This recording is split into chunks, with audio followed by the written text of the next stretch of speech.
하나님 말씀 보겠습니다. 하나님 말씀은 이사야서 61장입니다. 주 여호와의 영이 내게 내리셨으니 이는 여호와께서 내게 기름을 부으사 가난한 자에게 아름다운 소식을 전하게 하려 하심이라.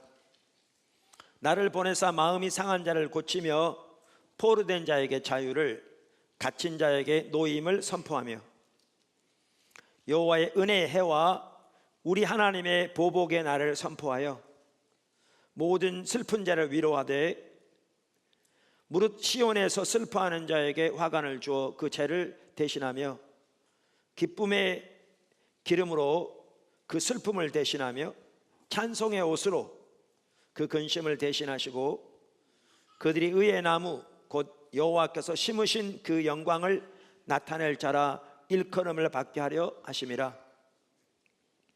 그들은 오래 황폐하였던 곳을 다시 쌓을 것이며 옛부터 무너진 곳을 다시 일으킬 것이며 황폐한 성읍 그 대대로 무너져 있던 것들을 중수할 것이며.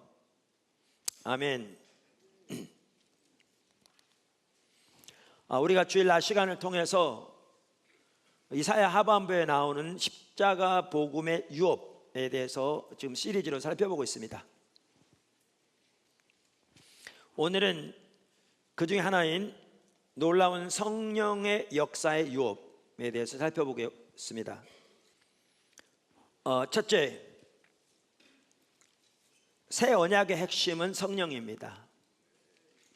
그러니까 주보에도 그 성령의 유업이라고 제가 이렇게 표현했듯이 새 언약, 즉 신약의 언약의 핵심은 결국 성령입니다.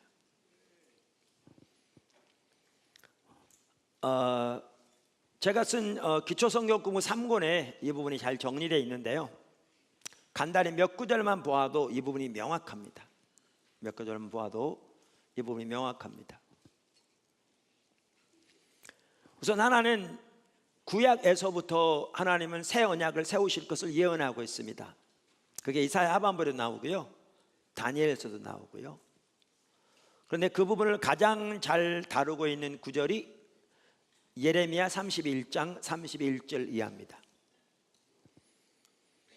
그래서 예레미야 31장 31절 이하는 이렇게 말합니다. 여호와의 말씀이니라. 보라, 날이 이르리니 내가 이스라엘 집과 유다 집에 새 언약을 맺으리라. 어떤 언약을 맺겠다고요? 새 언약, 즉 신약을 말하는 거죠. 이 언약은 내가 그들의 조상들의 손을 잡고 애굽 땅에서 인도하여 내던 날에 맺은 것과 같지 아니할 것은. 이게 어떤 언약입니까? 구약을 말합니다. 구언약. 내가 그들의 남편이 되었어도 그들이 내 언약을 깨뜨렸음이라. 여호와의 말씀이니라. 그러나 그날 후에, 그러니까 구약에서 그날 후이란 표현이 나오면요, 말세를 말합니다. 구약에서. 그런데 말세는 예수님이 오셨을 때부터가 말세입니다. 그래서 그날 후에 내가 이스라엘 집과 맺을 언약은 이러하니 곧 내가 나의 법을 그들의 속에 두며 그들의 마음에 기록하여. 그러니까 여기에 보면 이제 새 언약을 세우실 것을 성경은 예언하고 있는데, 구약에서부터 구약과 다른 새 언약의 가장 핵심적인 특징이 뭐냐? 바로 이 부분입니다. 그러니까 하나님이 하나님의 법을 하나님의 백성들 속에 두며 그들의 마음에 기록할 것이다, 이렇게 표현하고 있습니다. 자, 그러면 이거와 대조해서 구약은 하나님이 하나님의 법을 어디에 기록했습니까? 돌판에 기록했습니다. 그러니까 시내산에서 하나님이 임하셔서 돌판에 십계명을 이렇게 기록하셨죠. 성경에 보면 모세가 하나님께로부터 받아서 거기에 쓴 것도 아니고요, 모세가 그것을 이렇게 정으로 판 것도 아니고요, 하나님이 돌판에 새기셨다, 이렇게 기록되어 있습니다. 어떻게 새기셨는지는 방법은 안 나와 있지만 그렇게 기록되어 있습니다. 그래서 구약에서는 하나님이 하나님의 법을 돌판에 새기셨는데, 새 언약은, 신약은 구약과 달리 그 하나님의 법을 하나님이 어디에 새기겠다고 말씀하셨냐면 하나님 백성들 속에 두고 그들의 마음에 기록하겠다, 이렇게 표현하고 있습니다. 그래서 고린도후서 3장 3절에 보면요, 이것을 어떻게 표현하고 있는가 하면,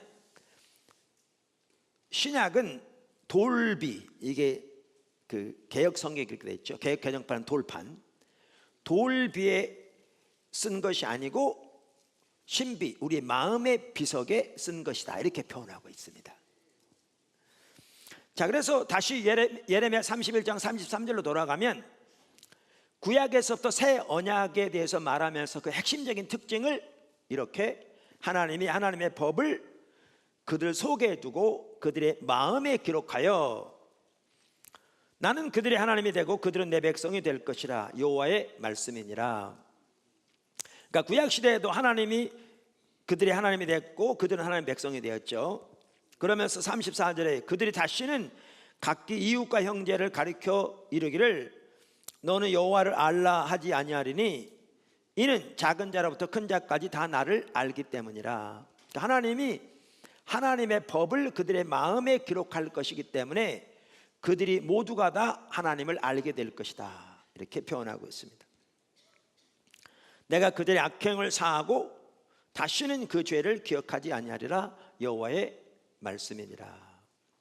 자, 이렇게 구약에서 예언하고 있는데, 그럼 이 예언이 어떻게 성취되었는가? 이제 신약에 와 보면 이게 명확하게 보이는데요, 신약에 와 보면 이 예언이 어떻게 성취되었는가 하면 하나님이 하나님의 영인 성령을 모든 예수 믿는 사람 속에 주심으로써 성취되었다고 말하고 있습니다.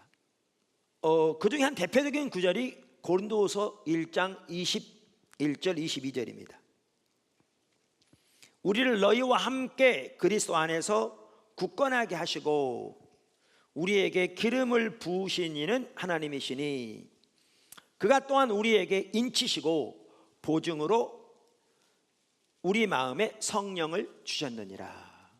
그러니까 하나님께서 하나님의 영인 성령을 모든 예수 믿는 사람 속에 주심으로써 그 성령님이 우리를 가르치시고 우리에게 하나님의 말씀을 깨닫게 하시고 생각나게 하시고 우리를 지도하시고 우리를 인도하게 하신 거죠. 그렇게 함으로써 하나님께서 하나님의 법을 하나님의 백성들 속에 두고 그들의 마음에 기록하게 하시겠다고 하신 그 약속이 그렇게 성취되었습니다. 그래서 제가 가끔 말씀드린 대로 세계적인 성서학자였던 F.F. 브루스 박사는 고린도후서 1장 22절에 대한 뉴 센츄리 바이블 카멘터리 주석에서 그리스도의 부활과 기독교인의 부활, 기독교인의 부활은 예수님의 재림 때 일어납니다. 그러니까 그리스도의 부활은 2000년 전에 일어났고요, 그리스도의 부활과 기독교인의 부활 사이의 현재 시간은 성령의 시대이다, 이렇게 말하고 있습니다. 할렐루야. 두 번째, 신약의 교회에 주신 하나님의 유업 중 하나는 놀라운 성령의 사역입니다. 그러니까 성령님이 신약의 교회에 주신 언약의 핵심인데, 더 나아가 이사야 하반부에 나오는 신약의 교회에 주신 유업 중에 하나는 놀라운 성령의 역사 혹은 놀라운 성령의 사역입니다. 그것을 잘 보여주는 본문이 오늘 읽은 이사야서 61장입니다. 잘 보여주는 구절이. 자, 작은 첫 번째, 이사야서 61장 1절 이하는 예수님에 대한 구절입니다. 이사야서 61장 1절 이하는 예수님에 대한 구절입니다. 그러니까 가장 먼저 오늘 읽은 본문은, 가장 먼저는 그 당시 바벨론 포로로 잡혀가 있는 이스라엘 백성들에 대한 예언입니다. 그들이 회복될 것을 예언하는 겁니다. 그렇게 볼 때 여기에 나는 이사야를 가리킵니다. 그래서 하나님의 영이 이사야에게 임해서 그에게 기름을 부으사 회복에 대한 메시지를 전하게 하셨다, 그 말이죠. 그들이 돌아와서 회복될 것이고 하나님이 그들을 슬픔 대신 찬송의 옷을 옷 입히시고 뭐죠? 그들을 그러니까 슬퍼하는 자에게 화관을 주실 것이고 그들이 오래 황폐하였던 것을 다시 쌓을 것이라 그 말입니다. 그런데 우리가 기억해야 할 것은 근본적으로 이 구절은 예수님에 대한 예언입니다. 왜 우리가 그렇게 받아들이냐면 예수님이 실제적으로 이 구절을 읽은 다음에 이 구절이 예수님의 삶에서 성취되었다고 말씀하셨습니다. 어디에? 누가복음 4장에. 누가복음 4장에. 그래서 페트라 주석도 이 구절에 대해서 이렇게 얘기합니다. 이사야서 61장 1절에 대해서 여호와의 신이 내게 임하셨으니, 이 부분에 대해서 말하면서 이는 바벨론에서 고통받고 있는 이스라엘 백성에게 위로를 주기 위해 이사야가 공식적으로 위임받은 대목으로 이해될 수 있다. 무슨 말 아시겠죠? 그러나 보다 근본적으로는 메시아에 관한 언급으로 해석되어지는데, 이를 뒷받침하는 결정적인 근거는 예수께서 본절을 자신에 관한 예언으로 명시하셨다는 사실이다. 어디에요? 누가복음 4장 18절에서 21절에서. 자, 그래서 이사야서 61장 여기에 나오는 성령의 강력한 역사로 이 사역을 감당하시는 것은 가장 핵심적으로는 예수님에 관한 예언입니다. 할렐루야. 작은 두 번째, 근데 이 구절은 이사야서 61장 1절 이하는 동시에 신약의 교회에 주신 유업이기도 합니다. 이게 이제 중요합니다. 이사야서 61장 1절 이하는 신약의 교회에 주신 유업이기도 합니다. 우리가 이사야 하반부만 하더라도 세 종류의 종이 나온다. 이사야 하반부에 우리가 살펴보았습니다. 그걸 올바로 이해하는 게 정말 중요합니다. 한번 도표를 보여주시면, 그래서 이사야 하반부에는 이스라엘이 하나님의 종이라고 나옵니다. 써 있습니다. 이스라엘 하나님의 종이라고. 이들은 불충한 종이었죠. 그런데 저 이스라엘이 이제 좌측에 있으면 그 꼭지점에 예수님, 고난받는 하나님의 종 이렇게 써 있잖아요. 왜 이렇게 표현했냐면 이사야 하반부에는 이미 살펴본 것처럼 고난받는 하나님의 종 메시아에 대한 예언이 나오는데, 이 메시아가 이스라엘의 대표자로 나옵니다. 이스라엘의 완성자로 나옵니다. 그러니까 어떤 학자들은 이걸 이렇게 표현한다고요. 이스라엘이 메시아에게 흡수된다, 이렇게. merge into. 그러니까 이스라엘이 예수님에게 흡수되는 거죠. 그 다음에 이사야 하반부에 또 다른 종류의 종이 나오는데, 그게 누구냐?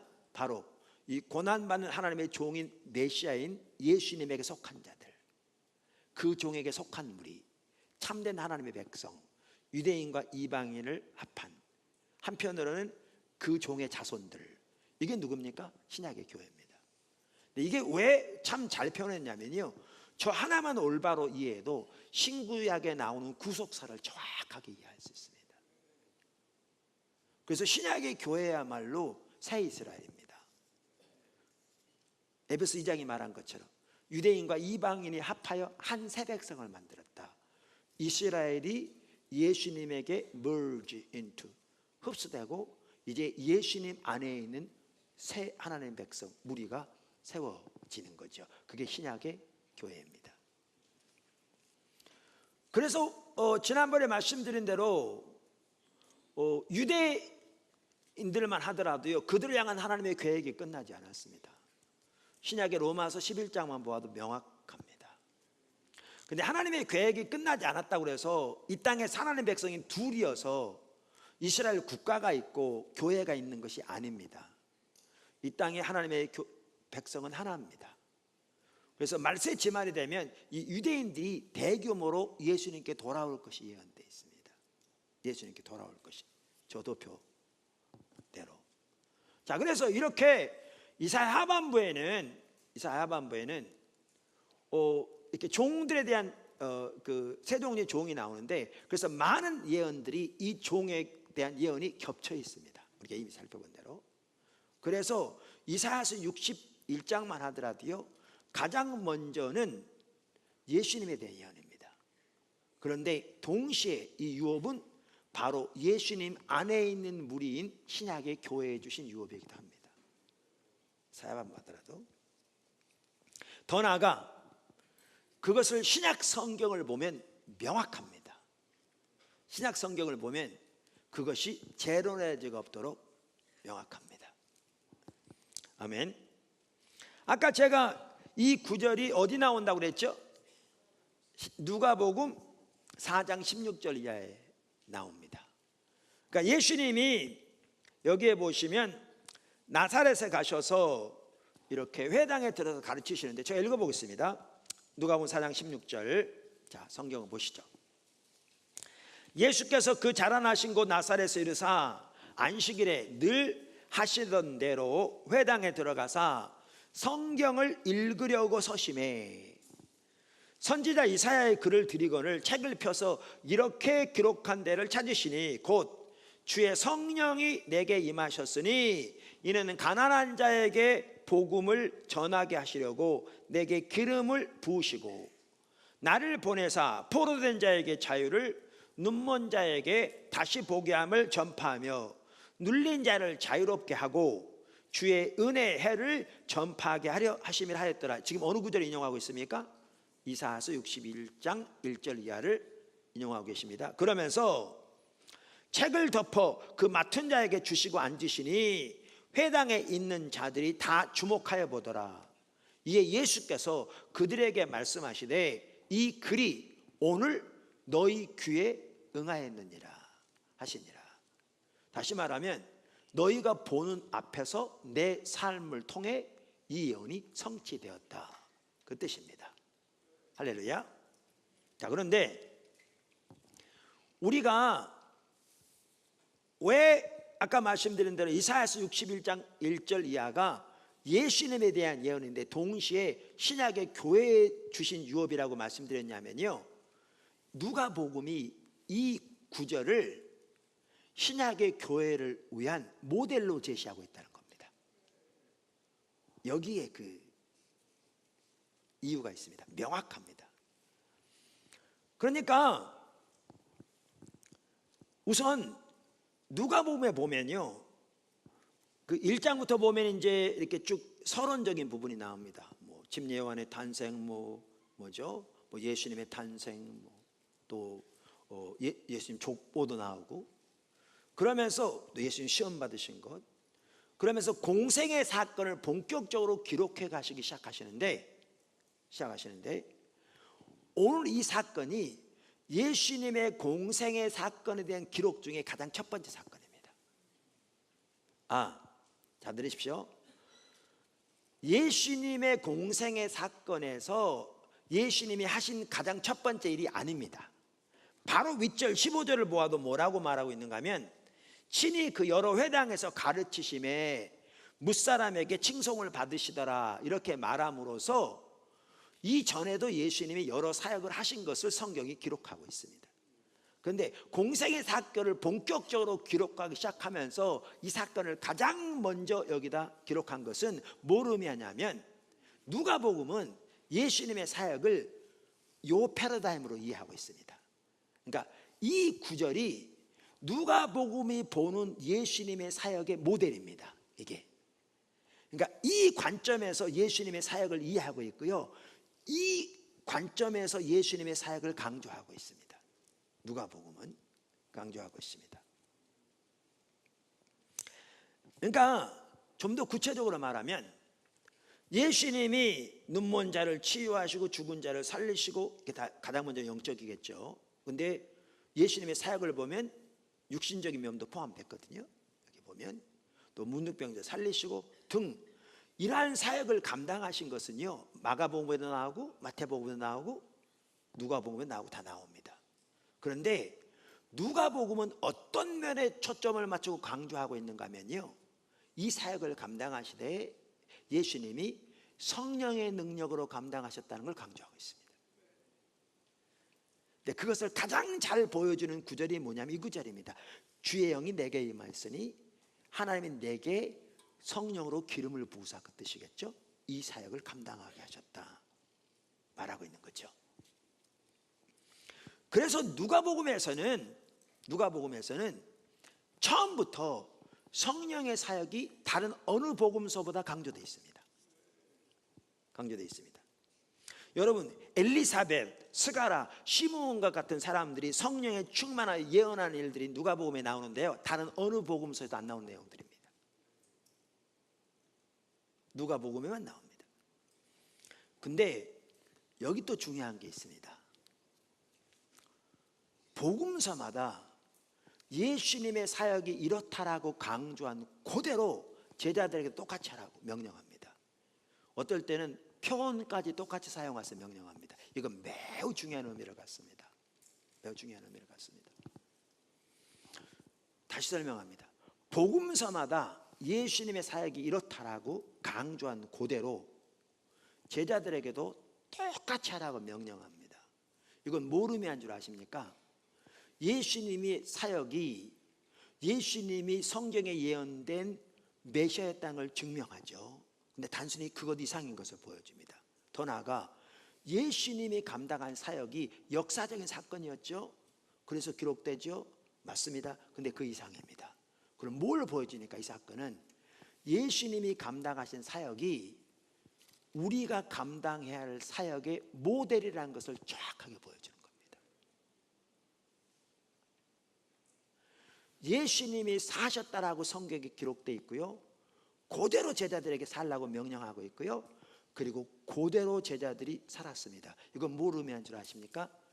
예수님의 사역이, 이 말은 예수님 십자가 부활은 아무도 배울 수 없고요, 그건 예수님만 감당할 수 있고요, 예수님의 공생의 사역에서 감당하셨던 사역이 우리가 살아야 할 삶의 모델인 것을 정확하게 보여주고요, 예수님의 제자들은 초대교회는 그렇게 살았습니다.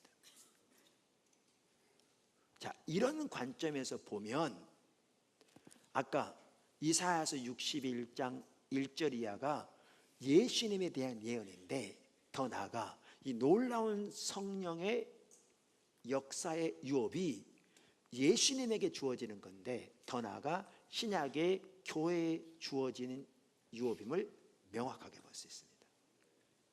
그리고 초대교회 당시만 하더라도 그 유업대로 이루어져서 놀라운 성령의 역사가 함께 하셨고요, 하나님의 부흥이 임할 때마다 놀라운 성령의 역사가 함께 하셨어요. 할렐루야. 자, 그러면 여러분들이 이것을 보시고 제가 다시 이제 오늘 본문을 읽겠습니다. 그러면 여러분은 뭘 보실 수 있냐면, 이 본문이 가장 먼저는 예수님에게 대한, 물론 보다 먼저는 바벨론 포로로 잡혀가 있는 이스라엘 백성들에 대한 예언이지만, 가장 근본적으로는 예수 그리스도에게 대한 예언인데, 더 나아가 이것이 신약의 교회에 주신 유업인 것을 이제 명확하게 보실 겁니다. 제가 읽어보겠습니다. 주 여호와의 영이 내게 내리셨으니 이는 여호와께서 내게 기름을 부으사 가난한 자에게 아름다운 소식을 전하게 하려 하심이라. 나를 보내사 마음이 상한 자를 고치며 포로된 자에게 자유를, 갇힌 자에게 노임을 선포하며 여호와의 은혜의 해와 우리 하나님의 보복의 날을 선포하며 슬픈 자를 위로하되 무릇 시온에서 슬퍼하는 자에게 화관을 주어 그 죄를 대신하며 기쁨의 기름으로 그 슬픔을 대신하며 찬송의 옷으로 그 근심을 대신하시고 그들이 의의 나무 곧 여호와께서 심으신 그 영광을 나타낼 자라 일컬음을 받게 하려 하심이라.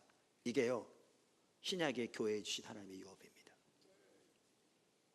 그리고 그것이 성령의 강력한 능력으로 되어집니다.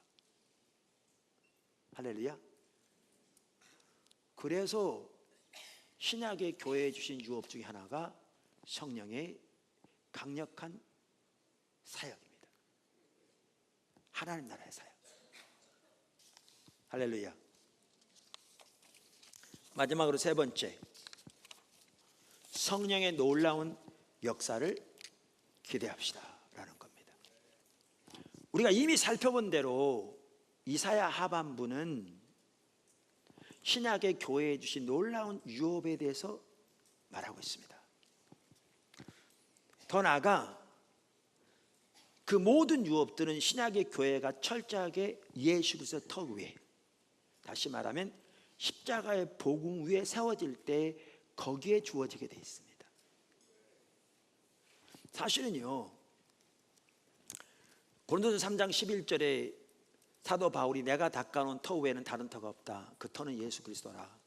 즉 교회의 기초는 오직 예수 그리스도라 이렇게 말했을 때 그 말 속에는 우리가 이미 살펴본 대로 고린도서 1장 30절 예수 그리스도가 우리에게 지혜와 의로움과 거룩함과 구원함이 되시는 삶이 포함되어 있다 이렇게 말씀드렸어요. 그런데 여러분, 이 한 가지만이라도요, 우리들이 그 성경이 말하는 그대로 예수 그리스도가 우리에게 지혜와 의로움과 거룩함과 구원함이 되시는 삶을 산다면 정말 놀라운 승리가 있을 겁니다. 이 한 가지만 살아야 돼요. 이게 우리의 신앙의 기초입니다. 그래서 우리가 가장 먼저 포도나무 교회부터가 우리 지체들이 아까 지금 말씀드린 대로 고린도서 1장 30절, 1장 3절, 2절, 2절이면 가장 기본적인 그 신앙의 토대로 위해서라도 서야 된다는 거죠. 그게 사도 바울이 말한 교회의 기초는 예수 그리스도라고 말할 때 그 뜻이라고요. 그래서 우리가 그렇게 교회가 세워지기를 추구할 뿐만 아니라 여태까지 그렇게 추구해 왔는데 포도나무 교회에서, 그러면 그러한 교회 위에 신약의 교회에 주시는 약속 중에 하나가 뭐냐면 오늘 읽은 이사야서 61장 성령의 놀라운 역사의 유업이라고요. 그럼 우리는 뭘 기대해야 되는가? 우리 가운데 더 놀라운 성령의 역사가, 하나님 나라의 사역이 우리 가운데 더 성령께서 운행하시고 자유롭게 역사하시고 나타나시도록 기도하고 사모하고 믿음으로 기대해야 한다고요. 할렐루야.